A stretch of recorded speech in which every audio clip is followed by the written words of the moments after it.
Welcome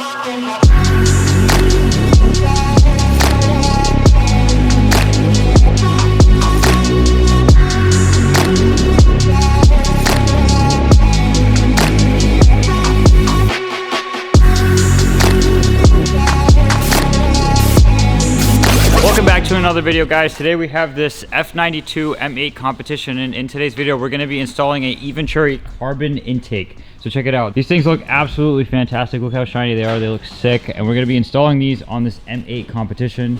This thing has 8,000 miles on it. So here it is. This is the F92 in its glory, and in today's video we're going to be showing you guys how to install these intakes in this car. But if any of you have any questions, comments, concerns, anything like that, feel free to let us know down below. And if you are interested in buying this intake, we will leave a link down below in the description. But let's get right into it. All right, guys, so today we're gonna take off this we're gonna take off these heat shields right here.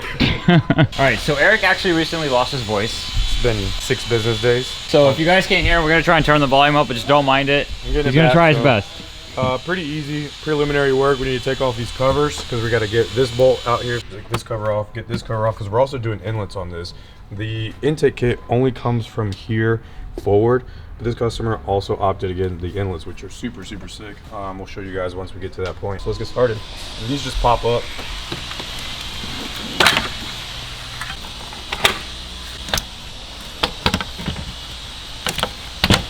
Just like any other install we do, make sure these grommets stay in place. A lot of times they do like to pop out of here and just gotta put them back in. They're just little pop rivets. Sometimes they do get stuck on the little nipples too, so just be mindful of that. So these you can use either a 6mm or a flathead. I like to use a 6mm just because it's easier to put it on a gun and be a little bit better.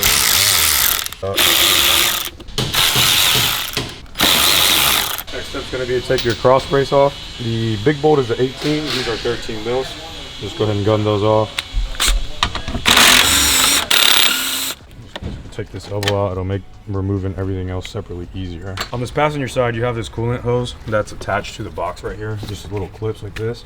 Make sure you take this off, because or else the box is not going to come up with that still attached to it. Once that's off, you can just pull the box up. The only thing attached in it is grommets. And that's where it was sitting, so you can see what he was talking about right there. And then it's attached via this nipple here with a grommet down here. And another one here, and then the inlets just clip on, so they just unclip once you pull up. So it's just a matter of tugging. Yep, you're gonna need this piece for the Eventuri, so just put that to the side. So on this side, it's the same thing. It's still a coolant hose, but this side is a hard line. You just have to be really careful to get it out of there, because you could break it if the car has higher mileage, or you're too rough with it. You could break this hard line, so just be super careful with it. Just pull it up, and then you can get access to the box. All right, so next step is the turbo inlets. At this point, if you're just doing inlets and you have another aftermarket intake or whatever, you can use this point forward. So all you're gonna do is remove this clip right here to get this crankcase vent hose off of this nipple. And then there's the same quick connect clip right there. So pop both of those off, and then you should have easy access to get the snorkel out of the turbo inlet. So we've got this side off already. The top CCV hose, you're gonna take off with just this little clip right here. Snap that off, and then it just slides off. Make sure you get this off as well. Just a little push clip to get you more access. And you can see how this works. It locks here, here, and here. So essentially you just need to get a screwdriver and pop this up to get more clearance on what you need to take off. You will need to swap over this clip and this gasket, so just pay close orientation at how this gasket is routed. It's 50-50, it's either this way or backwards. Make sure it's like this, or else you'll have air inlet flow issues. Now we're going to show you how to do that real quick on the other side, since this motor is so symmetrical. Push clip, push up, and then this little clip right here unlocks this piece here. And then last is to get this big boy down here. And if you have a long screwdriver like this, to get it all the way unlocked around, it'll help you out. You'll know once it's unlocked because it comes off pretty easy. And it does make a pretty loud clicking sound too. It shouldn't bite you too much. If it's not moving like that, that means it's not fully unlocked where you need to be. So just pry around.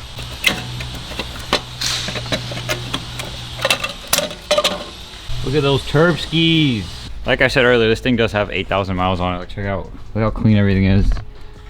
Look at that. This motor is literally so nice. Sheesh, those are nice.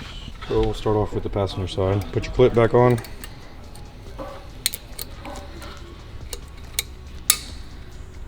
And just be careful taking the O-ring out. You don't want to pinch this, or... Would you recommend doing it with your finger? I guess you could try, but yeah, that'll be fine. Yeah. Just in the same orientation, so we don't have any issues. And you want to make sure it's flat, right? Yep, flat and seated in the groove that it goes into. Is this bigger in diameter or no? It is. You can see the neck leading up to it. It comes in, but it's just here it's the same all the way. So it does improve flow by a lot. They make all the R&D. You can check it out on their website. So going in, just be careful with it. Once you're in place, you're just gonna snap it. Once you hear it pop in, you can give it a little tug, make sure it's good. Same thing with this piece.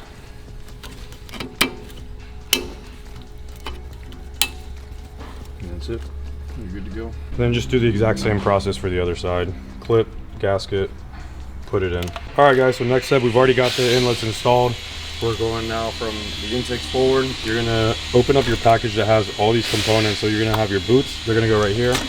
And then it comes with brackets, which we'll use later on. It comes with 4 Velcro strips. You only need 2 of them. You're gonna wrap inside the edge of the cross member braces. I'll show you in a second. And it also comes with a hardware kit, and it's got your content kit page, a little 3M surface cleaner so you can clean it and make sure this adheres well. And then it has this side only for the driver's side. I'll show you where to put it in the next step. And then 2 push clips and 4 5mm hex and nuts. So the way these come, they're a little bit tight so don't fall off. Just loosen them up a couple of turns so you have enough clearance to get them off over the tube. So now they're loose. They don't have to be crazy loose, but just enough to get you the extra clearance to go over this. Super tight, so just get them on there.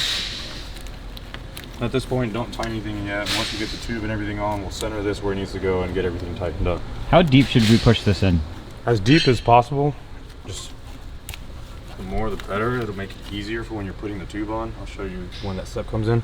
But once that's in, you want to be half on this tube and half on this tube. So at this point, you take your little 3M surface cleaner. You're just going to clean inside of here on both sides, because this is where the Velcro is going to go. And you just want to have a clean surface. This car's pretty new, but it's still 8,000 miles. It's been dirty at this point, so we'll clean it up, make it look nice. Put it on. Just center it as best as you can.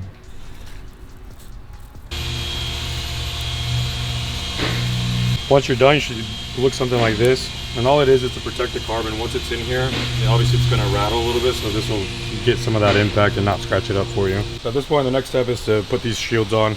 They come high temp coated on the backside, which is really cool. We didn't know that came like that. But anyways, a good way to figure out which side goes which is one points to the right, one points to the left. So just check this out. I've got them how they need to go. This side's a little bit easier, so we'll show you this side. Pay attention to this. The shroud here is going to go on the left, on this side, and you're going to put the clip in this way. So it'll be easier once I come down here and show you. So, everything's into place right there where it needs to go, and then you need to line up this hole here and put one of the push clips that came in your hardware kit right there. Just get one of your push clips out of the hardware kit, push all the way in, and then just lock it with this tab right here.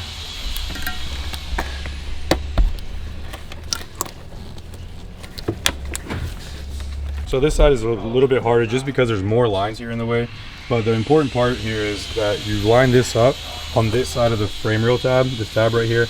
This piece needs to land right here. So on the right side of it? Correct. Okay. And then on the shroud here, it'll be the same. This hole is what you're going to use to line up with this hole and put your push clip in there. Another important step is your hardware kit comes with one of these little tabs. You're only going to need this on the driver's side. You're going to put it right here, and that's simply to protect the cone. Just put it on right there, because the way that the cone comes in, you don't want to have contact with that or it'll ruin your carbon. And the other side's not like that, so you don't need it on the other side. So at this point, we're getting ready to put our intake inside this brace that we Velcroed. Just gotta be careful, don't scratch it up. So once it's in there, you'll do everything simultaneously. And then just be careful on this side not to nick anything. But it should slide down pretty easy where you want it to. At this point, don't tighten anything up, just kind of put things into place where you want it to. We can go ahead and put the bolts, the 13 here, 18 here, and we'll tighten that up, and then we'll go from there. All right, so remember from before, we had this more this way. Just try to bring it back so that you're half on one side and half on the other. And just make everything flush before you tighten up. And then I guess move the clamps to the edges of it. Yep. So now we're at the edge. You can go ahead and start tightening them up. You don't have to go crazy tight on this. You'll start feeling the resistance. After you've tightened up these clamps, just do a little shake test. Make sure everything's good and it's not gonna be loose anywhere. Once you do that, it's kind of like when you do a ratchet strap and you say it's not going anywhere. You really do sound like a car right now with that. Yeah, I'm like scratchy boys. If I'm installing an intake and I don't, I'm not installing one. So I always check the orientation first of the bar, even though the letter's up here. So it says L for left, but just double check before you put it in, so you don't want to put it in wrong. But same thing like the other side, just do it all simultaneously. Be careful, there's still a lot of moving pieces, don't want to scratch anything up.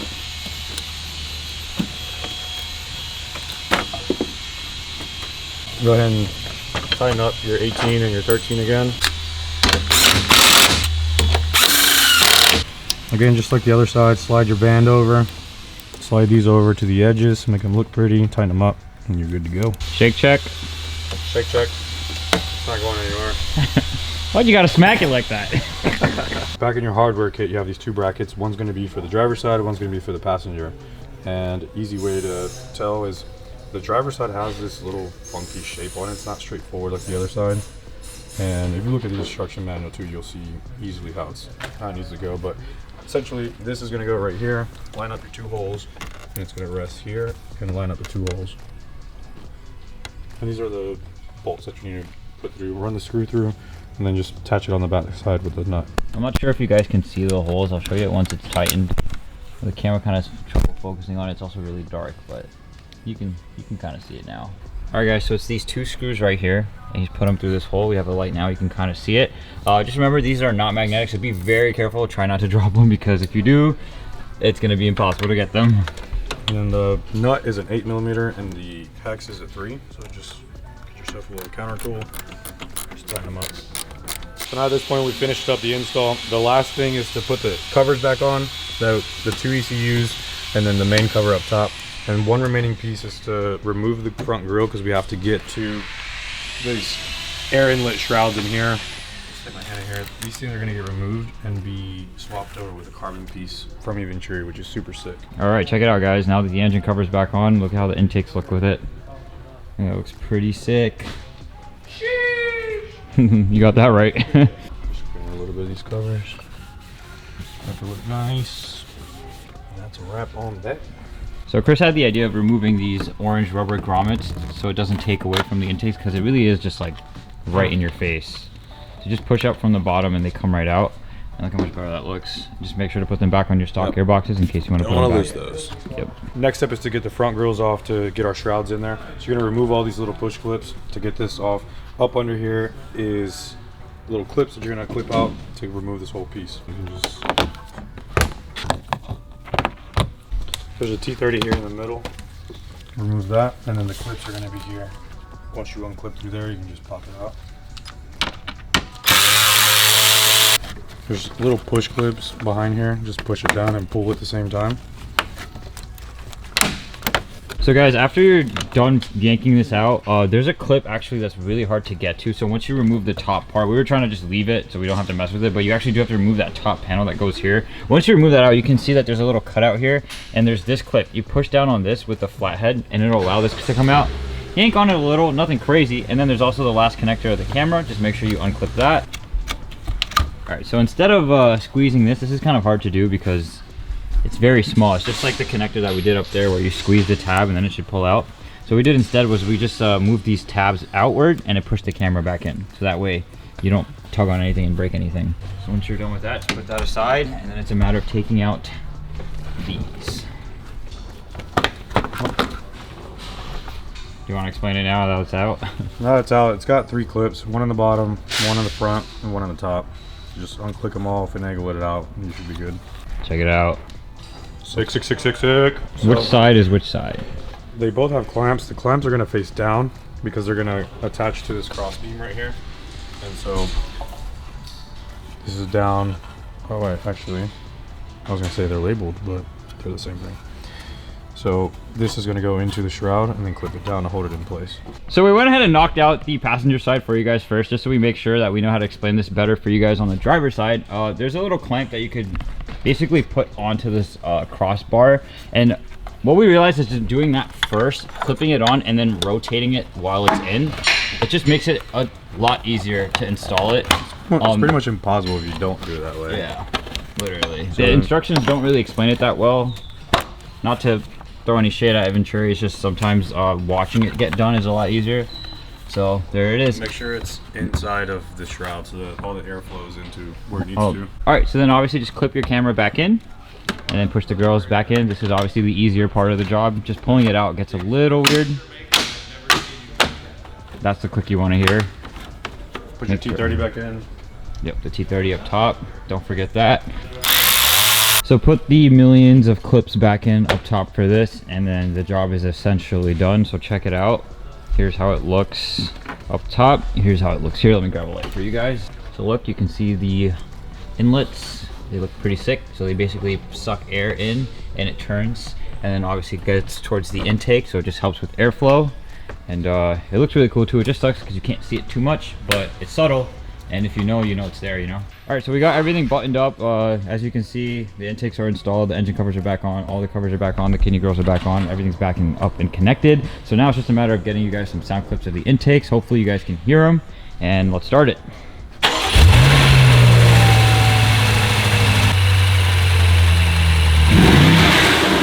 There you go.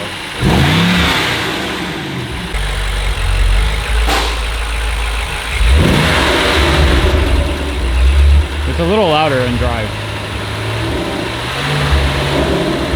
Yeah, it is a lot louder in drive. Can you try to brake boost it?